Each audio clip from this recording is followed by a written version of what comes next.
Before the days of year-long championships with grueling schedules, motorsport often saw drivers compete in special events. The allure of large prize purses would be enough to bring both fans and drivers in from all around.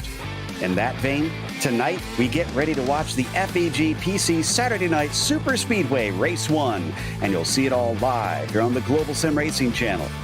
Hi, I'm Joe Peak, and with me in the booth is Samuel Ryman. Behind the scenes is our director, Ryan Bauer, and his using cameras provided by Doug Beer. If there was ever a place where you could say anyone's got a realistic shot at leaving a little bit richer, it's Talladega. Let's take a closer look at this place with our track guide.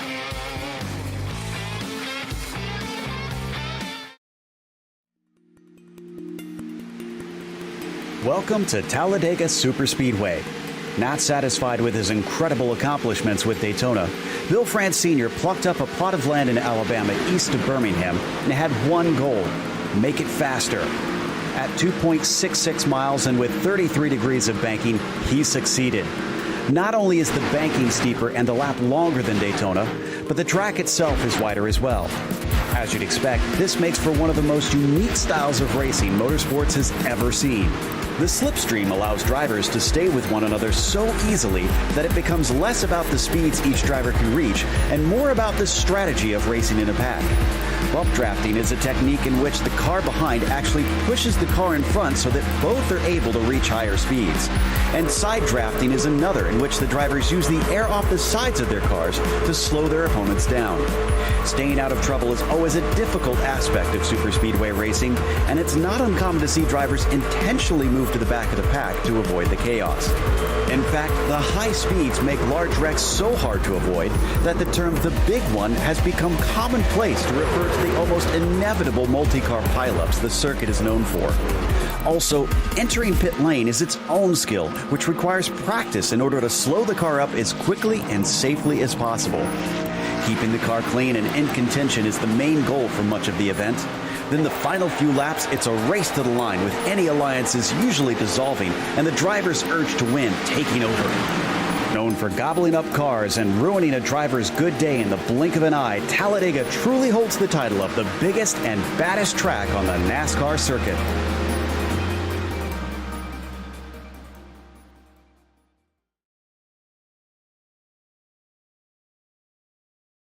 Well, Sam, this should be a fun one with the allure of money on the line and Talladega offering the things up that Talladega does. I think we're in for a treat.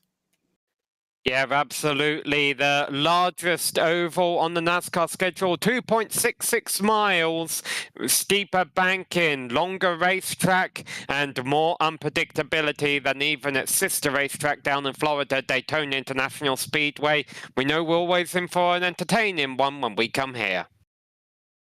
And of course, for this race specifically, as we said, it is a special event. Now, pretty simple. It's 25 laps, and it is a fixed setup race. They have one spare car if they need. So if they run into trouble, that is no spare car. Apologies. They do not have a spare car if they run into trouble. So you've got to take care of your stuff. And the other thing is they have limited the fuel. So while it is a relatively short race, you will see them have to stop in to take a pit stop at least one point to make it to the finish. So it's going to be a quick sprint. And as we usually see, Sam, with Talladega, it'll be more about staying out of trouble and trying to work your way to the front at the right time than anything else. So as the drivers complete their qualifying right now, which interestingly is open qualifying, which is something I don't think I've seen here. Drivers out there trying to put a time in, still missing a few of them that still need to get one onto the board. And it is quite early in the morning here, both in the warm-up and in the qualifying session. Another thing I haven't usually seen here at Talladega, so it's a little bit cool. But drivers trying to find whatever pace they can to get up front. Curious if some of them are going to intentionally elect not to qualify as they sometimes do, Sam? Yeah, well, you see a lot of these drivers out here racing in the pack together. They're obviously the ones who are going to be at the top of the board. But like you say, some drivers are not out there in the pack, which is not a very wise way to qualify here at the Talladega Super Speedway.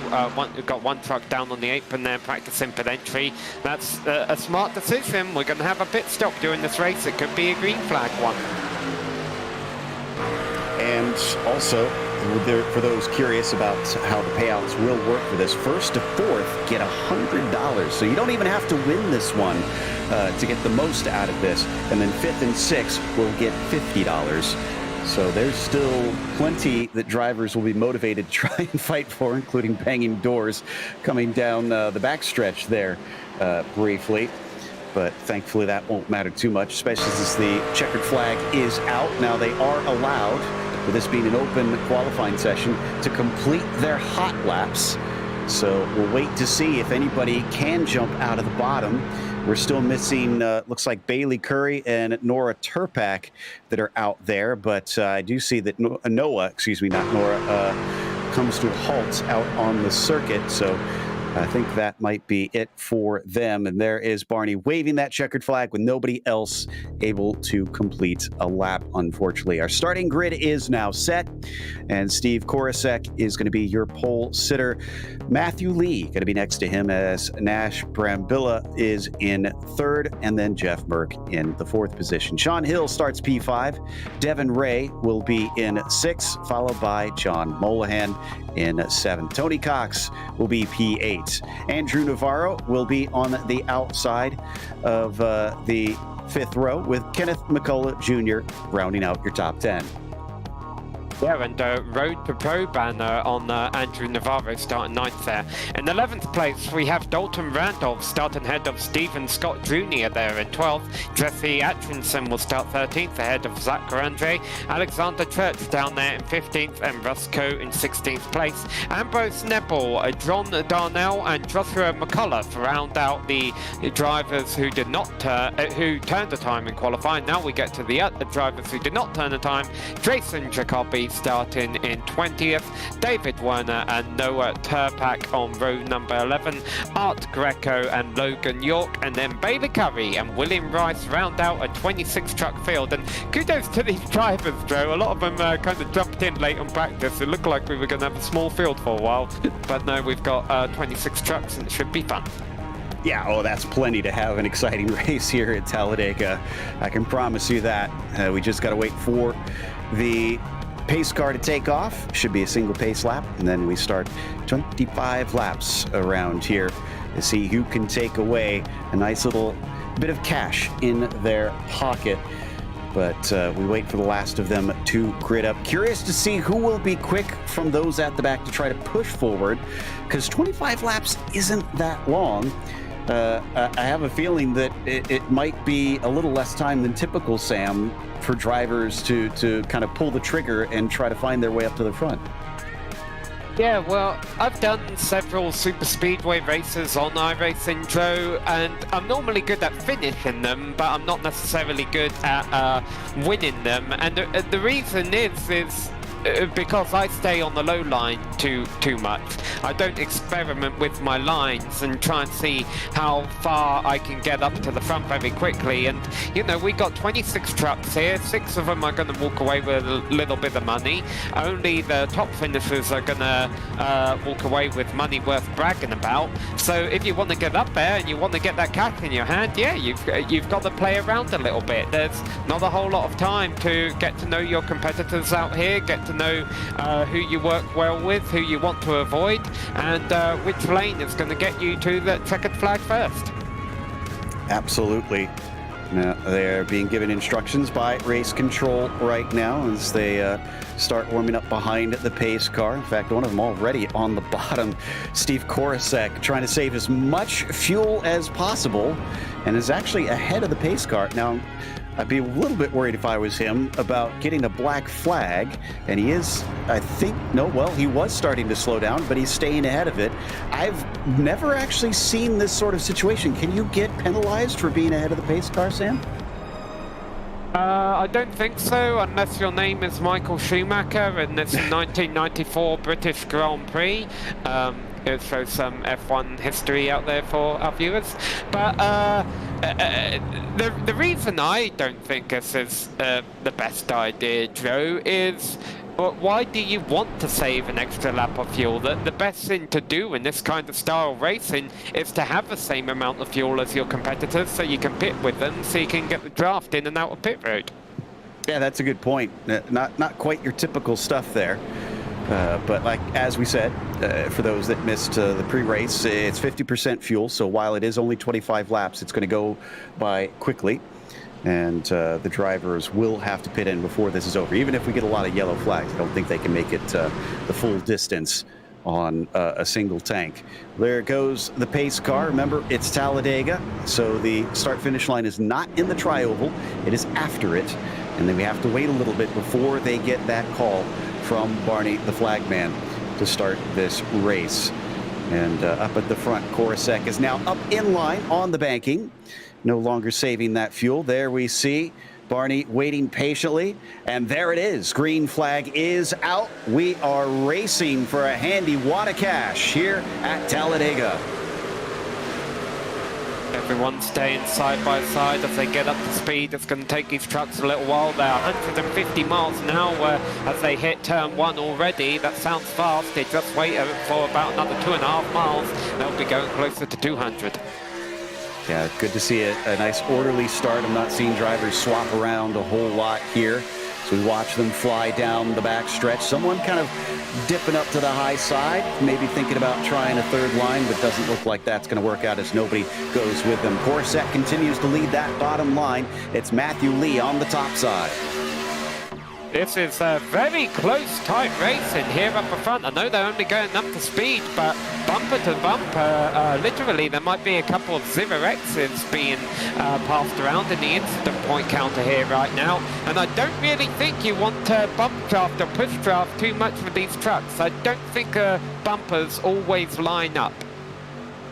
That's an interesting point, yeah, and I'm already seeing a little bit of a bobble there between Korosek, and I think that's Nash Brambilla behind him in the 87 that is pushing him. There you see him in the yellow machine right now, Korosek in the red car that we're on board with. The 04 of Lee getting himself a nice little run, but high side doesn't seem to be working, and in spite of this, Korosek joins him. Yeah, I wonder if Nash Brambilla was pushing him a bit too much for his liking, and because of that split up, now Nash drops back and gets back from that behind, the number 77 now giving him a push down low there. So there's a lot of tandem drafting and bump drafting going on here. These drivers really respect it in each other to be able to drive like this. 2 laps clean and green so far. We'll see how long they can keep this up. 190 almost as they hit turn 1. And 2 relatively orderly lines as well. Like you said, it's very tight racing amongst each other, but I don't see anything that's making me too worried at this stage. We'll see if that changes as it goes on. Jesse Atchison sitting back here in 16th, right in the midst of the pack. This is the danger zone, Zach. If something does happen, he's going to have a hard time avoiding all the wrecks. Yeah, this is why I always like to be on the low line. That means if there is a wreck, I have grass and paved runoff to the inside of me to try and escape it. I never like being up high in the early stages where there's a wall, but the high line is normally the best way to take a lead if a lead on the low line isn't giving it up. And so that's why you see drivers trying to work together up high to try and see if they can do something with this high line. They're trying to make it 3 wide, and I mean, oh, got one truck blinking there as well. I'm just not sure that's going to work at this stage. 22 is up there on the high side. Looks like Logan York in the 01 as well. Tony Cox in the 72, trying to see if they can make it work, but not really moving. It's pretty disorderly. And I see that blinking truck that you were talking about. I think that is the number 20 car, actually, that's having those issues. Oh, and Alida just went up high. I think he might have got bumped up there. So that's the second time, I think, that someone off the nose of the 87 there on the low side has kind of been pushed up. With, that truck blinking could be a bit of a concern, but I mean, the 87's not doing anything wrong. He's just pushing the trucks in front of him, and they're saying, you know what, buddy, have it. But we'll see. Maybe they won't be so generous later on. Yeah, exactly. Doesn't matter if he leads all of these laps. It's the last one that they care about being in front of him. So let him have his way, and we'll see how the race goes from here. Korosek still hooked up with the 04 of Lee. Behind him, third in line is Jeff Merck, it looks like, in the number 60 there on the high side, I believe. Andrew Navarro, as we ride on board with him on the low side in the number 42, trying to give his own little push as a few of them just poke the nose out to get some air on the front of the car. Nobody's dropped out of the draft yet. All 26 starters are still in this lead pack, still covered by about 2 seconds as we complete lap 5 with Stephen Korosek going back to the point. He was our pole sitter, he's our leader, not anymore.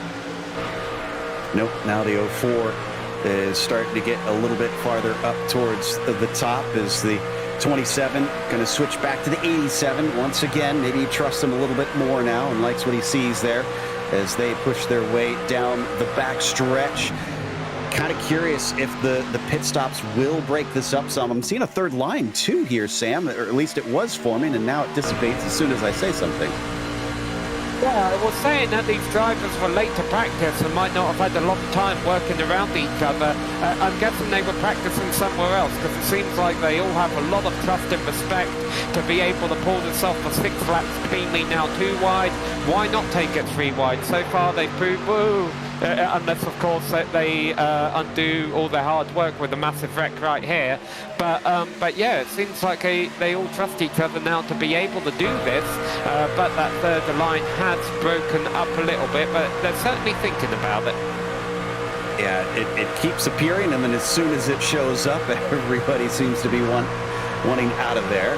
But, ooh, wow, actually a little bit of a, not a breakaway, but a sudden surge there from the 27 and the 04 to get ahead of everybody, and they jump to the bottom line at the front of the fields. Wonder if something has changed, that they've decided it's go time between the pair of them. Now, instead, on the outside line, that is going to be Jeff Merck who leads the way there in the 60. Well, of course, at some point during this race, if we do have green flag pit stops, they will all be forced to get down onto that low line. And that might be coming up in just about 5 laps here or so, where they might all try and single file out, or you know, for green flag pit stops, or at least the trucks on the low side will pit, and then the trucks on the high side would have to stay out another lap. That's another good point there. So that pit strategy, I think, going to play a significant part here. Tend to see about 30 laps or so under green. So expect, I guess, within the next 6 or 7 laps, we should be seeing drivers down pit lane and taking fuel.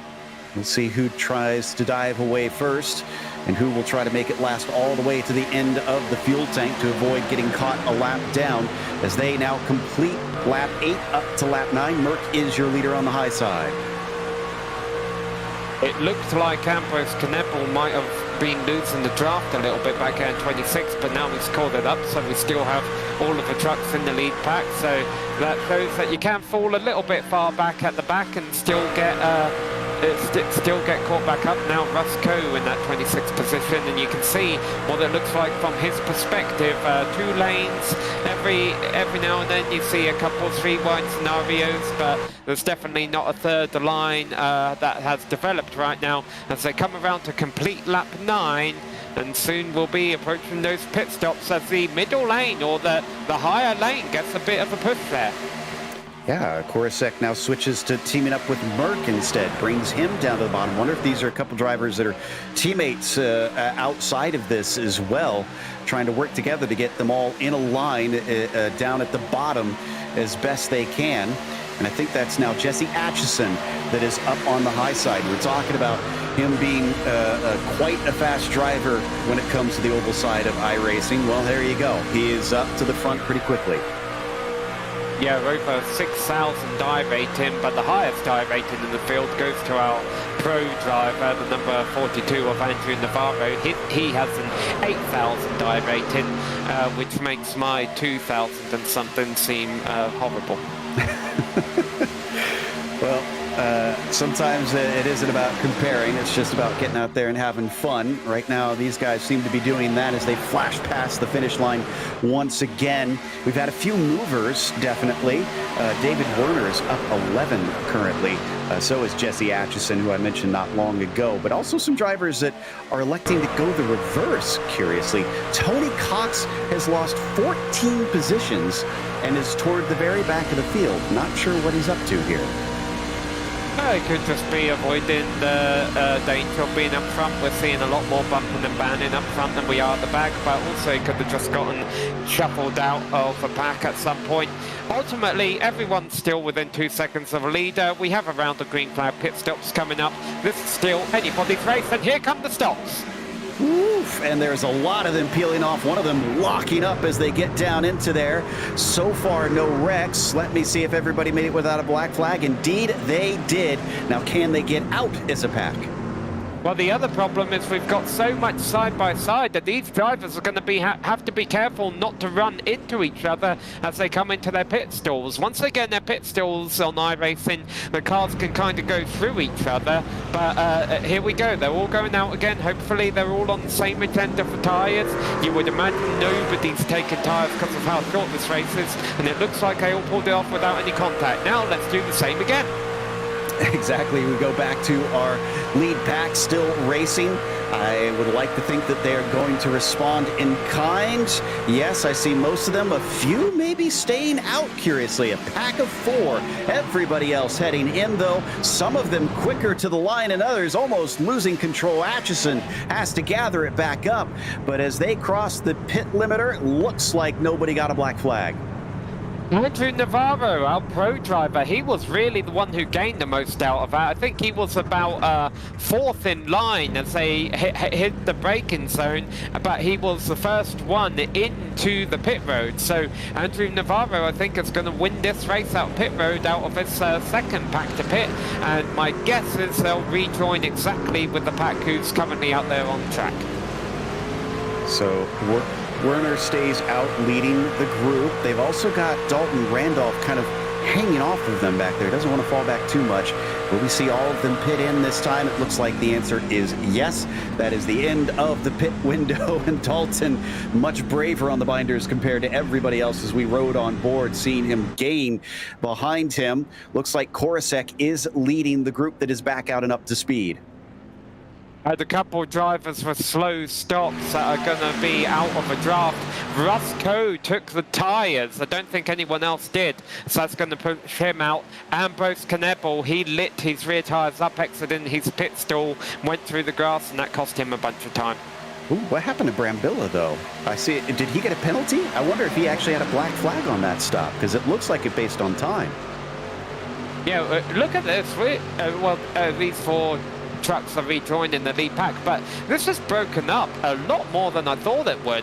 From an outsider's perspective, it looked like most of the field all elected to do 0 tyres. They all entered pits calmly, left pits calmly. You would think they'd all be packed together, but things have really gotten strung out here. It has, absolutely. We're watching from the back of Merck there in 6th place.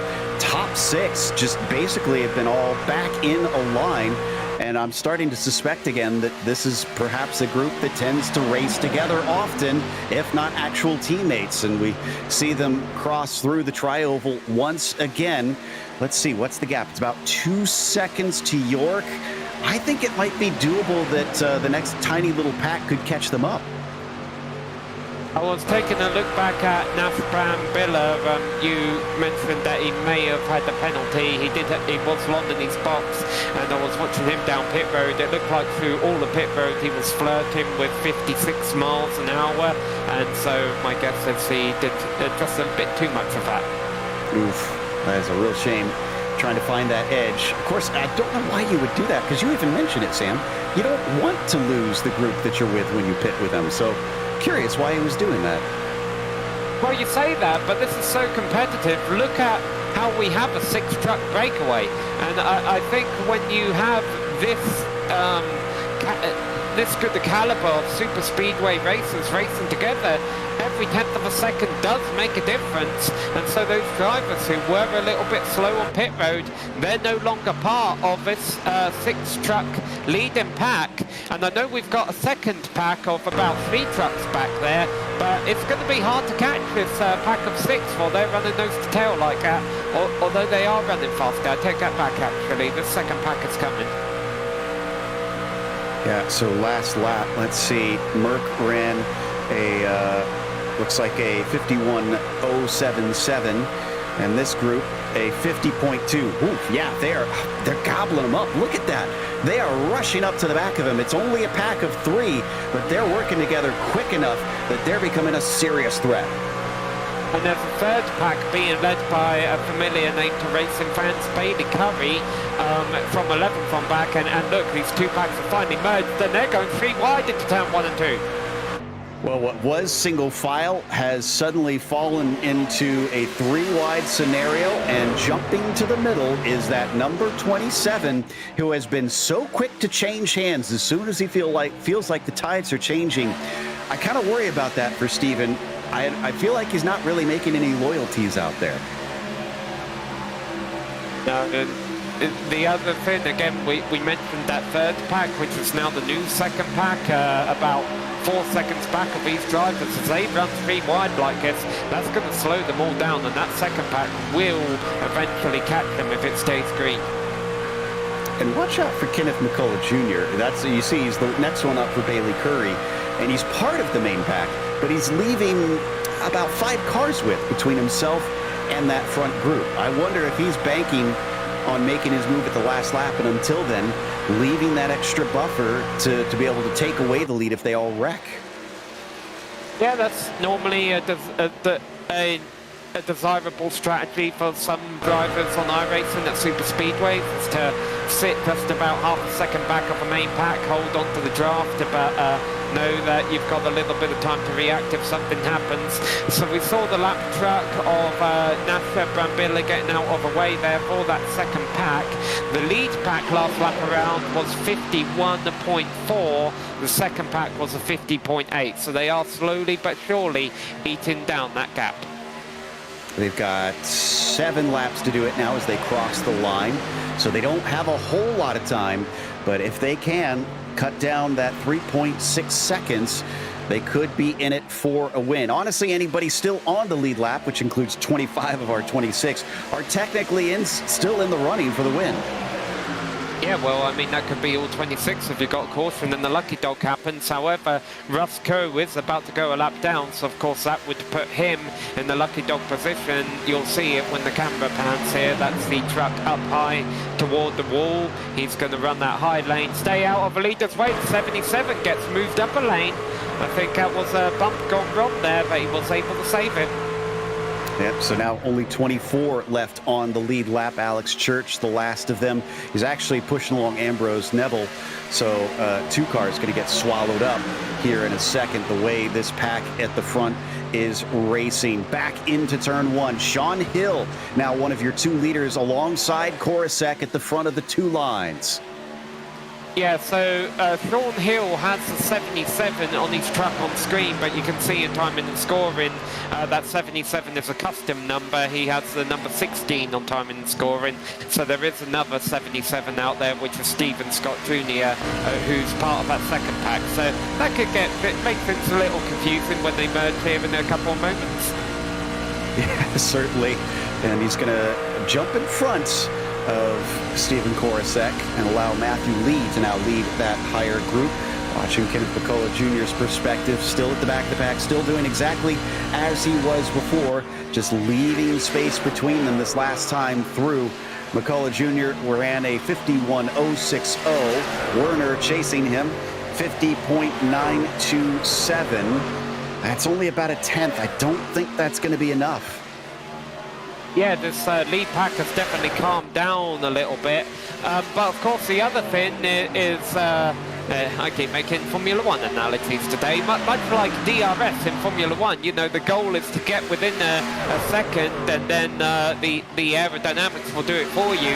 The same thing kind of applies in super speedway racing. If that second pack could take that gap down from 4 seconds to 1.5 seconds or so, they'd start going about 5 miles an hour quicker just by having the draft off a lead pack. That being said, I think I agree with you. It looks like that gap is now growing, and growing quite significantly. This second pack has broken up, and it's not getting any closer to the leaders. Ooh, that's bad news for them. At 51.094 for the 03 car. And the leader of that second pack, 52.1. That doesn't sound right. Looks like, well, no, it is. Yeah, the other cars behind them also ran a much slower time. Something has really slowed them down significantly. Either they are no longer as organized as they were, or someone got some damage or had to make a big checkup. Jesse Atchison now with his on board has been hovering in this top group. A dash to the top side from Korosek, once again leaving Sean Hill behind at the bottom. We cross the line. It is now down to 3 laps to go. 2 lap trucks getting high and trying to stay out of the way of the leaders here. Hopefully they stay up there and let the leaders by. That's what we would like of them. They'll get a bit of screen time by your Marlboro lights at Love's gas station right there. But here goes the field, down underneath them and down the back straight, pulling 187 miles an hour with 2.5 laps left to go. And we have 9 trucks racing for the win. Sean Hill leads those 9 trucks right now. Coming down through 3 and 4. It's getting down to it. Could we potentially have a caution at the end to change the complexion of things as well? What's going to happen? Remember, if we get to the white flag, no caution will be thrown. The race is official, and it's a dash to the finish. So they only need to make 2.6 more miles before they are free to the end.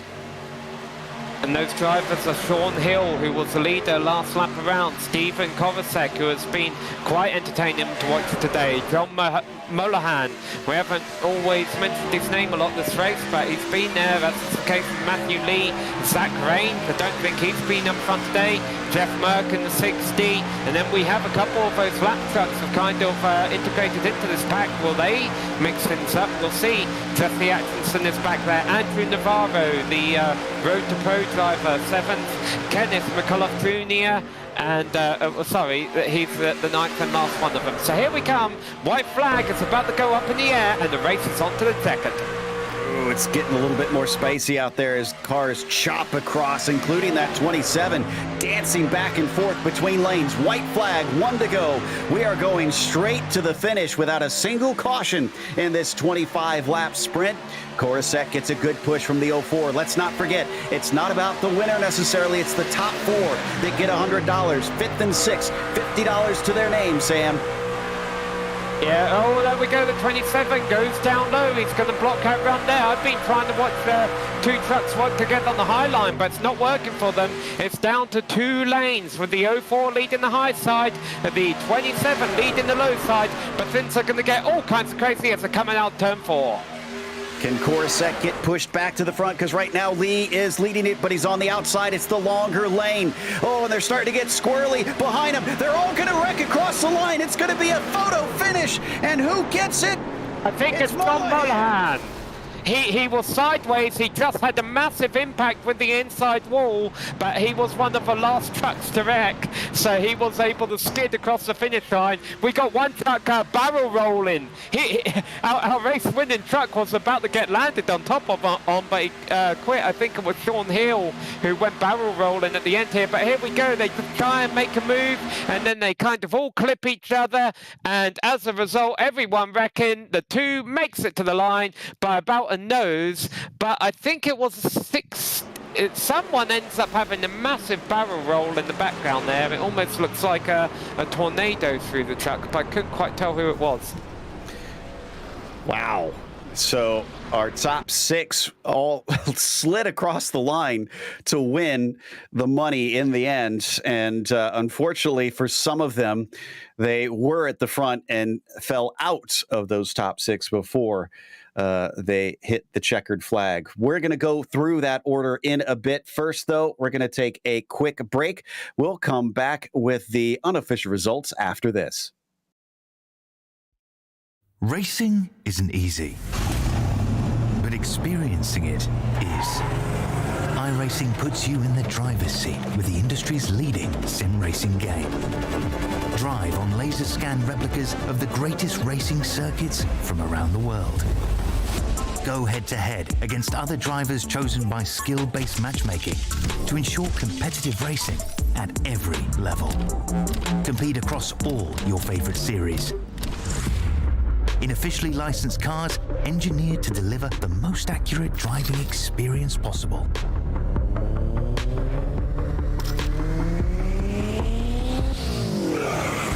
Join a race or host your own with players from across the globe. Race against the computer or in a league with friends. Feel the thrill behind the wheel. Visit iRacing.com.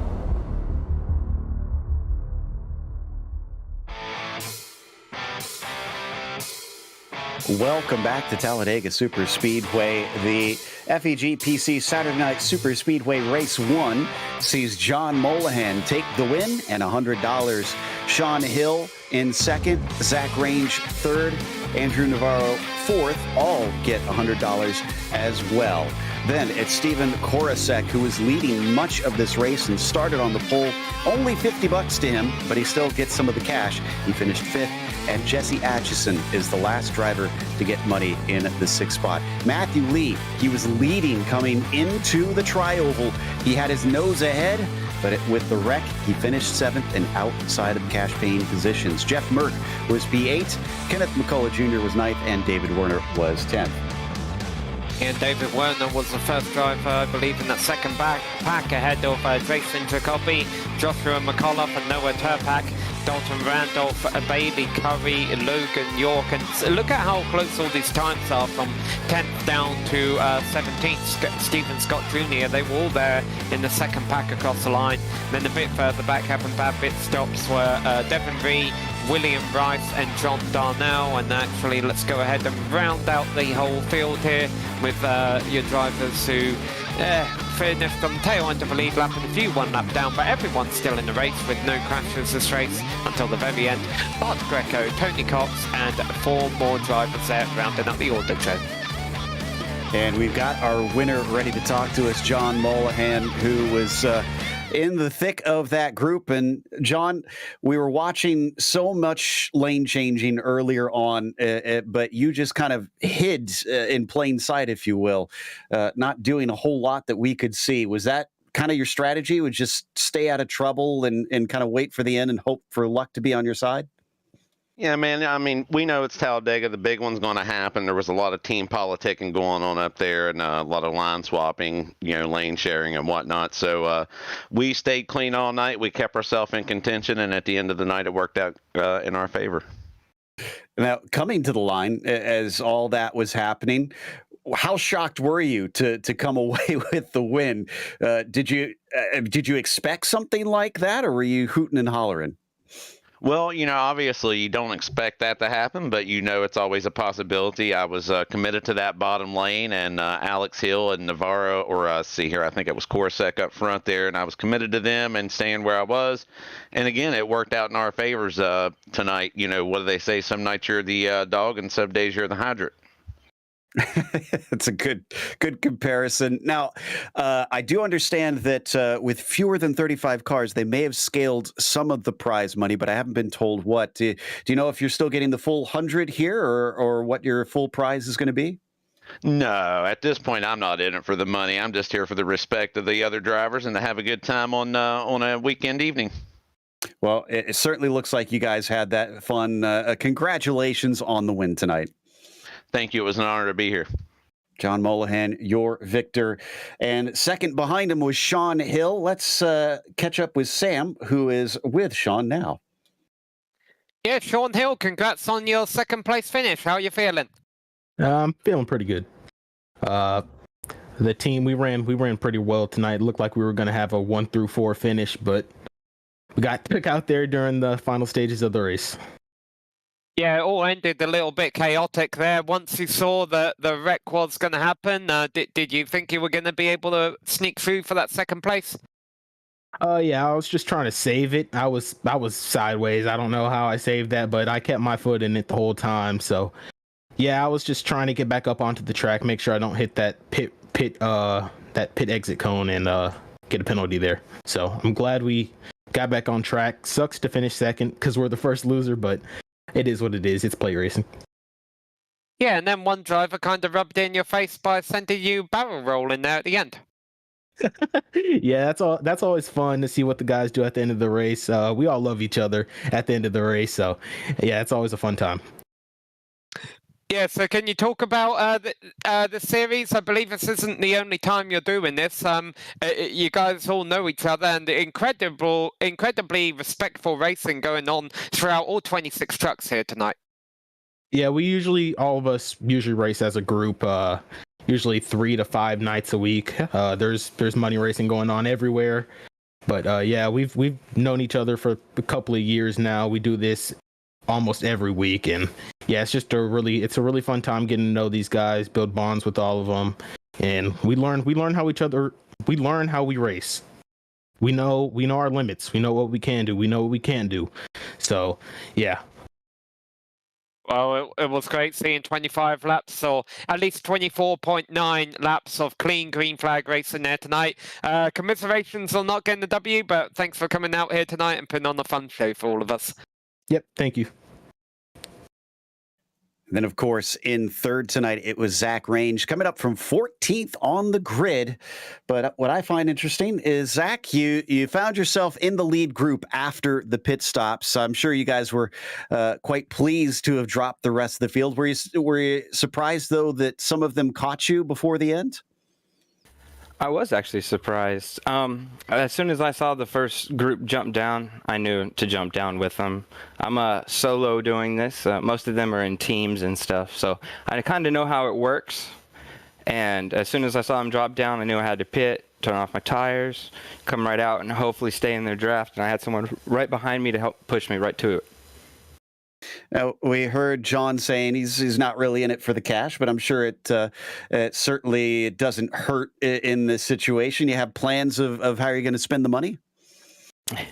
Most of the time, I'll spend the money on more entries to money races because it's so much fun. That sounds like a good plan to me. Does that mean we're going to see you next time out when we come back for next week? Oh, of course. Every night almost. Either I'm doing this or I'm karting. Wow. Sounds like quite the nightlife. Well, congratulations on a podium finish, and enjoy the pocket money. Thank you very much, and I'll see you next race. That was Zach Range in the 043. Speaking of that next race, real quick, let's show kind of what we've got in store, because as we mentioned, $650 total prize here, $22 entry for the next one. That'll be Saturday on October 21st. Green flag for that will be at 11 p.m. Eastern, but definitely make sure and come around for that one. In the meantime, we want to give a big thank you to the FEG PC guys for bringing us on for the coverage tonight, and also a thanks to the team, Sam, Ryan, and Dougie. Make sure to check out our social media, our website, and our merchandise store.